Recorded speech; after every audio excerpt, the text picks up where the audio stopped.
Last moment में अधिक से अधिक लगातार आप रिवीजन करें और अपना बेस्ट देने का प्रयास करें। लगातार प्रैक्टिस मोड में भी बने रहें, क्योंकि प्रैक्टिस अगर आप बेहतर तरीके से कर पाते हैं तो इसका लाभ एग्जामिनेशन हॉल में आपको जरूर मिलेगा। इस संडे को पुनः गंगा घाट पे टेस्ट होगा पटना कॉलेज के पीछे, मॉर्निंग में 7 से 9। नमस्कार, मैं हूं अनुकुल तिवारी और आप वॉइस हब देख रहे हैं। देखिए हमारे साथ नवीन सर मौजूद हैं और आज मुद्दा वही है क्योंकि कल आखिरी दिन है टीआरई 3.0 का फॉर्म भरने का। सीटेट अभ्यर्थी बहुत परेशान हैं क्योंकि कल आखिरी दिन है फॉर्म भरने का। करें तो करें क्या? निश्चित रूप से परेशानी तो है, क्योंकि मेरे पास भी बहुत सारे अभ्यर्थी लगातार आ रहे हैं और हम लोग कोशिश भी लगातार किए कि कम से कम जिस तरीके से अतुल प्रसाद सर ट्वीट करके जानकारी दे देते थे, अभी तक बीपीएससी की तरफ से कोई भी इस संदर्भ में जानकारी निकल करके बाहर नहीं आ रही है, जबकि रिजल्ट निकले हुए कई दिन हो चुकी है और सबको मालूम है कि डिजी लॉकर में डिटेल आने में थोड़ा समय लगता है। तो आखिर रिजल्ट आने के बावजूद क्या ये अभ्यर्थी फॉर्म नहीं भरे, बड़ा सा सवाल है। तो मेरा कहना है कि अब लेट बहुत हो चुका है। धैर्य जवाब दे रहा है सारे स्टूडेंट। हो गया क्योंकि कल आखिरी दिन। हाँ, इसलिए करके विद्यार्थी मानेंगे भी नहीं, निश्चित रूप से फॉर्म भरेंगे। तो अब सवाल ये है कि फॉर्म आखिर हम भरेंगे तो फिर हमको क्या वहाँ पर दिखाना चाहिए कि उसमें जो दे रहा है कि सीरियल नंबर के बारे में। तो मेरे ख्याल से अब लास्ट मोमेंट में बहुत रोल नंबर भरवा रहे हैं, तो मेरे ख्याल से एनए लिखना चाहिए, क्योंकि पिछली बार भी अतुल सर एनए लिखने का ऑप्शन दिए थे कि आप एनए डाल दीजिए और बाद में चल करके एडिट करने का ऑप्शन दिए थे। तो आप रोल नंबर डायरेक्ट कैसे डलवा सकते हैं, या एनए के बारे में भी कंफ्यूजन है, लेकिन एनए ज्यादा सटीक है रोल नंबर के बनने। आप बच्चों को बोल रहे हैं कि फॉर्म भर दीजिए, अब इंतजार नहीं करिए, एनए लिख दीजिए। अब कितना इंतजार करेंगे, आप छोड़ना भी नहीं है, इसलिए एनए लिख दीजिए। अगर आयोग को कुछ करना होगा तो स्वाभाविक रूप से एडिट का ऑप्शन आपको मिलेगा ही मिलेगा। इसके बाद अभी भी देखिएगा स्टेट अभ्यर्थी लगातार कॉल कर रहे हैं, लगातार संख्या बल में यहां पहुंच रहे हैं कि 3.5 लाख हम लोगों की संख्या है। पहुंचते हैं तो क्या कहते हैं आपको जब पहुंचते हैं? नहीं, कहना उनका यही रहता है कि सर 1 लाख लगभग सीट निकली है। लगातार 3 बार से टीआरई 1, टीआरई 2, टीआरई 3 में एक ही अभ्यर्थी बार एक ही अभ्यर्थी को मौका मिल रहा है, वही अभ्यर्थी लगातार एग्जाम दे रहे हैं। नए अभ्यर्थी आप देख लीजिए उसमें कितने पहुंच रहे हैं। तो हम लोग को जब पहले से फॉर्म भराया जा चुका है तो हम लोगों को अपेयरिंग में क्यों नहीं आयोग अनुमति दे रही है, या शिक्षा विभाग, एक बड़ा सा प्रश्न है। और आज ये लोग आयोग भी पहुंचे हैं, शिक्षा विभाग भी पहुंचे हैं, और मेरा भी कहना है कि अभी भी कुछ नहीं हुआ है। आप लोग 3.5 लाख संख्या में है, बारी बारी से कोशिश करिए कि जरूर 10, 20, 50 की संख्या में भी शिक्षा विभाग आप पहुंचते हैं तो हो सकता है कि आपकी बात पर विचार करे एक बार। करेंगे जितने भी एसटीटी अपेयरिंग वाले हैं वो 10 की संख्या में, 20 की संख्या में शिक्षा विभाग जाएं और रिक्वेस्ट करें या बात करें? क्या नहीं, एक बार निश्चित रूप से वहां जाने का प्रयास करना है। हम लोग तो वीडियो के माध्यम से लगातार आवाज उठा ही रहे हैं। इसके बाद एज रिलैक्सेशन वाले 1 लाख कैंडिडेट हैं, उनसे भी हम कहना चाहेंगे कि वो भी अभ्यर्थी लगातार शिक्षा विभाग और आयोग दोनों जगह पहुंचे, तभी आपका कुछ हो सकता है, नहीं तो परेशानी बढ़ेगी।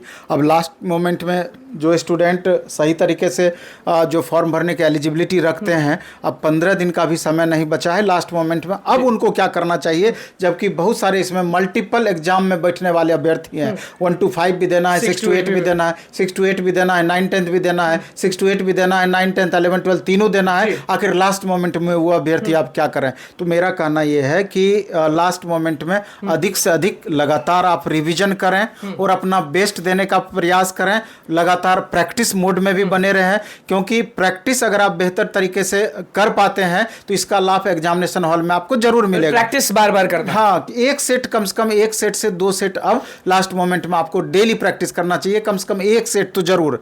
और NCERT, SCERT class 6 to class 10th 12th तक आपको लगातार रिवीजन भी करना चाहिए। एक हमारा टेलीग्राम चैनल है प्लेटफॉर्म बाय नवीन कुमार सिंह, आज उस पर हम 6ठे क्लास से लेकर 10वें क्लास तक history, polity, economy, geography, physics, chemistry, bio, ये 7 अलग अलग सब्जेक्ट का टोटल एससीईआरटी का पीडीएफ हम अपलोड करने वाले हैं।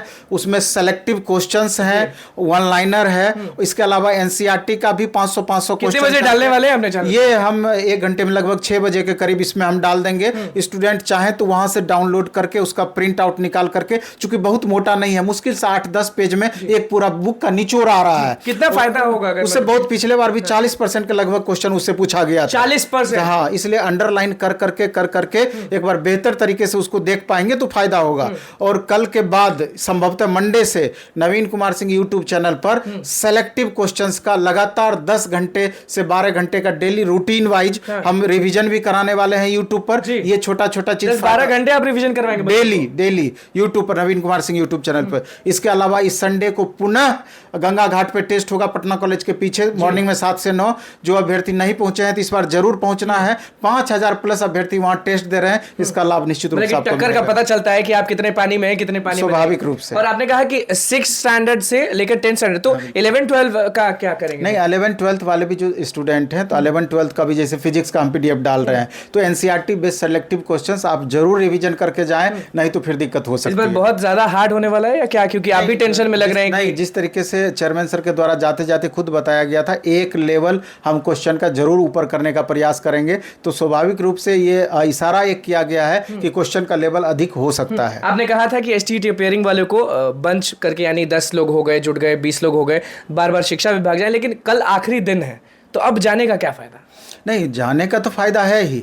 अगर आयोग उचित समझेगी तो इस पर निश्चित रूप से विचार करेगी, क्योंकि ये छात्रों की गलती नहीं है, ये आयोग की तरफ से सीटेट मामले में भी दिक्कत है और एज रिलैक्सेशन के मामले में भी दिक्कत है, और एस्टेट वाले को तो गंभीरतापूर्वक विचार करना चाहिए। सरकार से भी बात कर ली, वहां से भी कुछ रिस्पॉन्स नहीं आया। निश्चित रूप से हमने अपने प्रतिनिधि के तौर पर मिलने वहाँ पर गए थे, वहाँ पर दिया भी गया है उनके द्वारा, लेकिन अभी तक उधर से कुछ भी, अभी आज तो विधानसभा में भी संदीप सौरभ जी क्वेश्चन किए हैं इस मामले में, तो देखिए क्या होती है। सदन में बस संदीप सौरभ ने कहा है, लेकिन आपने जिनको बोला वो अभी तक कुछ बोल नहीं रहे। नहीं, बात तो वहाँ तक जरूर पहुँच रही है। अब जो इसका नीति निर्धारक हैं, जो कि निर्धारित करते हैं कि छात्र हित में हमको क्या कदम उठानी चाहिए या सिर्फ सरकार हित में बातें होती है, ये तो कल के बाद ही पता चलेगा। सीटेट वालों को आपने सीधे कह दिया है कि आप फॉर्म भरिए, क्योंकि वो अभी तक इंतजार कर रहे थे। अब इंतजार करने की जरूरत नहीं है, अब इंतजार बहुत हो चुका है। कम से कम एनए डाल दीजिए, आप फॉर्म भरिए। कितने लोग होंगे सीटेट, जितने लोग भी पास किए, कितने लोग होंगे? लगभग कितने लोग? लाख प्लस हो जाएंगे, अगर अदर स्टेट वाले बच्चे भी इंटरेस्ट लेते हैं तो। एनए बस लिख देना उसमें, और हाँ, कुछ नहीं। अब इंतजार की घड़ी खत्म हो गई, अब